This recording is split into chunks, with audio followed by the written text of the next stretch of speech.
Storm is brewing, guys, and I don't think there's much we can do about it.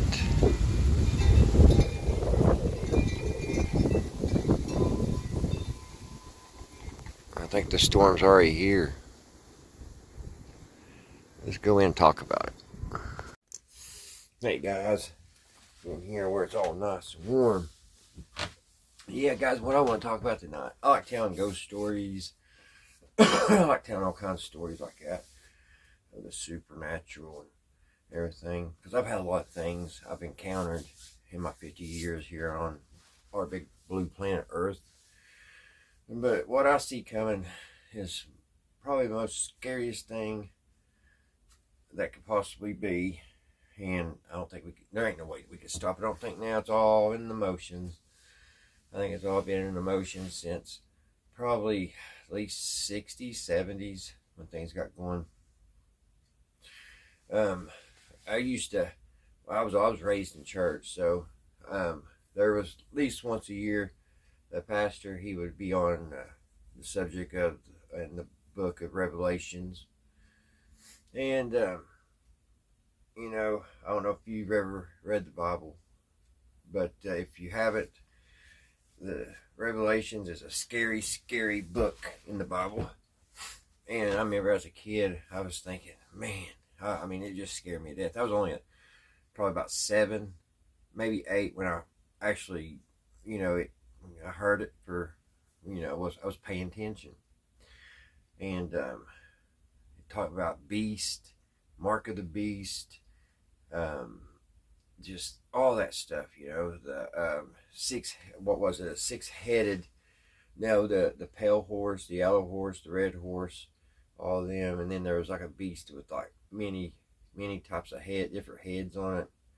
Just, I mean, you couldn't, it's the craziest, scariest story that you think you'd watch on HBO late at night or something, but it's in the Bible. And for people that don't believe and all that, I don't really, in today of 2024, I don't see how a person could really say that there's no proof to believe, because Revelations is coming alive right in front of us. And I think it has for 2 or 3 decades, but now it's really starting to really starting to notice it. And there's all these scientists and all these people that with money, I guess, because you got to have money to do these experiments and build big old places, like these big colliders and everything, like CERN. I mean, they spent billions and billions, probably trillions of dollars by now on CERN, and just to collide a few particles. That there's something more. There's something a lot more to that story. You're not going to spend that much money just to have a couple, particles, and you're wanting to collide them and see what happens. They know before they got going what they was up to, what they was getting ready to do. And like a lot of other people, I believe that there are open portals. Which portals? And let's talk about that for a minute. It's crazy because the last couple months here in the United States, especially New Jersey, you've been seeing these orbs and portals, and all that. I found it interesting. I was watching a thing the other day, and the Malaysia 333 airplane, I think it was the right number, which is odd, 333. I could be wrong on the tail number, but I think it was the 333. Don't hold me to that. But anyway, when that went missing, that was crazy because nobody found anything about it, of it. And supposedly a couple pieces washed up in Africa, which is like the opposite side of the globe that it should have been. But I was watching a special other day, and there was actually satellite footage, and it was showing the airplane, and it was headed out in 3 orbs. One appeared, and it started going around it, and then a second appeared, and then a third one, and just they started going around it, like that, and just kind of faster and faster. And if if this video is real and not, being, made to fool us, the plane just disappeared. It went to a portal, so a wormhole or something. So our government knows how to do this stuff, and they probably knew for a long time. We go all the way back to Roswell, Area 51. And, like the video I was watching back then, or a couple of days ago, about the Malaysia airplane going missing and all them scientists. There was a bunch of scientists on that plane, and they all have patents and stuff. But a lot of people think that's the reason why the plane went missing and stuff. I think, and just like the person making the report, I think it was more of the United States kind of saying, "Hey China, hey Russia, be careful, because this is what we got." I think that's actually what that was. And who's to say that they don't have the technology? Because I remember back in 2000, I think 11, I heard that China could teleport things to space. I think it's real small objects. It ain't people, but they know how to teleport. And that is, they took us right out Star Trek. But anyway, what I see coming is here. It's already here, and it's crazy. I think our maker has made it where scientists, can't 100% do what they want to do, because like in physics, there's this, I forget exactly what it's called, but it's like two particles, and when they try to get them to jump across and all this stuff, it will it'd be like paranormal. It'll disappear right in front. So they've set up cameras to try to catch it, and because they don't understand how that is doing, it's just disappearing, just like a ghost. They call it phantom physics. And but yeah, they don't. I think our maker has fixed it where they can't do exactly what they want to do, but they've got enough that they can really do harm. Just like when Apple came out, when I first saw the apple with the bite taken out, I was like, right then, because like I said, I've been going to church. I was raised up in church, and I was like, man, that's like Adam and Eve, taking the bite out of the apple. It's forbidden fruit. And everything. I've seen a commercial today where a woman, she had her phone and she held it up to her car and unlocked it on a new car commercial. It's just a matter of time when they're going to want to put this stuff, guys, in our wrist, or put, they're going to want to phase out the devices. They're wanting to have some kind of chip or something in us. I'm telling you, it's the truth. And Donald Trump, what I have heard, he is very much for digital currency. And that right there scares me to death, because if that happens, that will mean there will be no more cash. How are we going to trade? How are we going to go to like the flea market and barter and stuff? If there's no cash, it's going to be hard to do a lot of things. And also, they will track everything on these phones. There will be no secrets or nothing. They'll be up our rear end so far that we won't be able to do anything without them knowing. But yeah, it's just crazy. And you can just see how the mark of the beast is going to line up. And, I think these drones and everything, I think it's either fallen angels, or it is like, the things that the government have made to make wormholes and stuff like that. And it's crazy. It's crazy stuff. So I just think it's crazy. I'm going to pull the video real quick, guys, of that phantom thing, because I want you all to see it, because that's the neatest thing I've ever saw in my life. is how, you know, it's right there. It tells that there's another um, parallel universe. I mean, because it's just crazy how the camera, they try to catch it, and it's like playing peekaboo with them. So let me get that video and everything, and we'll watch that real quick, and then I'd like to talk about a couple more things, because I know, I mean, it's just like you can go down in Revelations, and it's like a checklist. It's like check, check. It's just like Israel. Excuse me, guys. I remember back in October, um, the president over there, he came out on stage, and he was talking about peace, and he was talking about how everything was going to look good, and that him and the Saudis and everything was going to make these deals, and it was going to be peace in the Middle East. Well, if you read in the Bible, it says, if you hear of peace in the Middle East, be concerned. And sure enough, all that stuff happened into October there, where the rebels, or the Haitians, or whatever, the Haitians, you know what I'm talking about, they came over and did what they did. It was most brutal, the worst attack probably in 100 years. I mean, it was like medieval stuff that they was doing. So, yeah. But, yeah, it's like a checklist, guys. Check, check, check. You just go right down through the Revelation. So, I mean, if you don't believe, then if you don't believe the rest of the Bible, you have to believe the Revelations. Because how in the world did whoever wrote the book of Revelations know? And I forget who it was Mark or John?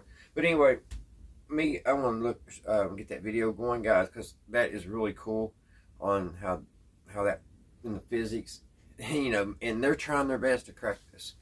So let me get it going. Okay, guys, I'm going to borrow this a clip from the Wild Files, awesome YouTube channel. Shout out to them. This is kind of like, guys, I mean, kind of proves that we do live in like sort of like a simulation, but you know, the maker has the keys to it.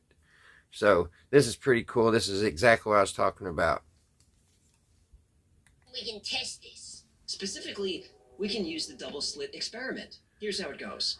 If we fire particles in a straight line at a screen, after passing through a single slit, we would expect to see this clumping pattern on the screen. If we try this with a wave, we expect to see a pattern like this, where particles are most dense in the middle of the screen but radiate outward, similar to the clumping pattern. When we add a second slit, it starts to get fun. When the waves pass through the double slit, each slit creates its own wave. When those waves intersect, they cancel each other out. That creates a pattern like this. It's called an interference pattern. So, particles passing through two slits create clumping patterns. Waves through two slits creates an interference pattern. Make sense? Yeah, I'm with you. Good. If we fire electrons through the slit, we see the clumping pattern as expected. An electron has mass, so it's a tiny bit of matter. So if we fire electrons through two slits, we should see two clumps. But we don't. We see the wave interference pattern. This shouldn't be happening. What's going on here? For years, scientists assumed that the electrons were colliding with each other, causing the wave pattern. But in the 60s, the experiment was modified so that only one electron at a time was fired through the slits. There was no way the electrons could interact with each other. Yet we still see an interference pattern. Scientists wanted to see what was causing this, so they added a detector to observe electrons as they pass through the slits. That's when things go from weird to paranormal. As soon as the detectors were installed, the interference pattern went away and the clumping pattern returned. Take the detectors away and the wave interference pattern is back. But that's a different result to what we had earlier. So here's the last bit of sneakiness that we can play with atoms. Surely now, you know, we're going to get to grips with it. Leave the detector there, but just very quietly go and unplug it. Don't let the atoms know that you're not spying on them. Run the experiment again. Now, if you can explain this using common sense and logic, do let me know, because there's a Nobel Prize for you. It's as if the particles are aware they're being observed. Then physicist John Wheeler had an idea. He called it the delayed choice experiment. How it works is, Photons are projected through the double slit, but the detector is not activated until after they pass through the slit, but before they impact the screen. Photons were emitted as waves, passed through the slits as waves, but when the waves were observed before hitting the screen, they suddenly behaved like particles again. Still don't think there's an intelligence at work? Well, what Wheeler's experiment showed is that even though the electrons started as waves but behaved like particles after being observed, at the moment the decision to observe them was made, the electrons recorded themselves as having passed through the slits as particles. The electrons changed their state by going back in time. That's crazy. I personally. All right, guys. I didn't kind of explain that very good right at the beginning, but yeah, you could tell that there is something more powerful in play. It's just like some of these, I guess what we would just call UFOs. They're calling them drones, but there's something, it's not. I don't believe they're going to let the world get destroyed with nukes. I really don't. Something's been going over and turn them off and all kinds of stuff, but there's something more powerful at play. So I try not to worry too much because I do know that. But, we are fighting the evil. It is like good and evil right now. It's like a big fight. And you can really, if you look at it, if you just sit back and you look, and you can tell. It's been several years when, sorcery and witches and stuff like that started. When I was a kid, we were scared of witches. Witches was evil, and you didn't want to be a witch. You know what I mean? But now, today, you got all these there's a new cartoon out about witches, I believe. I haven't seen it, but the title kind of sounds like there's a little sorcery in there. And then, of course, you had your Harry Potter books and stuff. So they're brainwashing the kids, and they've turned it around. Like I said, in the 70s, when I was little, we thought witches was bad. Now kids want to be a witch, So, and witches and wizards and stuff, a lot of people think that's hocus pocus, but they do have power because, they summons theirself and they use the earth and all the sources and like the wind and the sun and everything, and they pray to it, and they give these ceremonies and they sacrifice and stuff. So there is power. There's just as much power going into the evil than it could when you pray to your God. It's the same, because the evil is very powerful. But one good thing, it does say in the Bible that no matter what, good will always win. So you always got to keep that in the back of your mind. But I really think we're going to go through hard times, because with what's coming through Revelations, end times, with the mark of the beast, which I believe, and a lot of us believe, is coming through our technology. I mean, you can just sit back and see it. You can just see it. It's you really got to be blind to not see it. But yeah, got a couple notes. Let me check them. AI. Let's go. See, that's what I'm talking about. AI. That's going. They got their toolbox. And they're putting that AI in everything. So we're not going to be able to even recognize if our mom sent us a video and telling us that, I lied to you for 50 years. You're not my son. We just went down and picked you up somewhere. And if that's your mom, and it looks like your mom, and it sounds like your mom, it's going to be, you're going to have to be really digging in back and seeing if you could debunk that. And there's going to be a lot of debunking. I mean, I don't know how that's all going to work, because these videos, they can make, just like where I'm on YouTube, they know my voice. Anybody that wanted to do anything, they've got recording of my voice. They got recording of my face. I mean, it's scary stuff. And your eyes are the soul. Have you ever, I want y'all to do this tomorrow or whenever you're in public. Walk around and try to look people in the eye. See how many people look down. People don't want you to look them in their eye, which it may be a good thing that you don't have people looking at you in the eye, because you don't want no retina scan or whatever. But people will not look you in the eye anymore.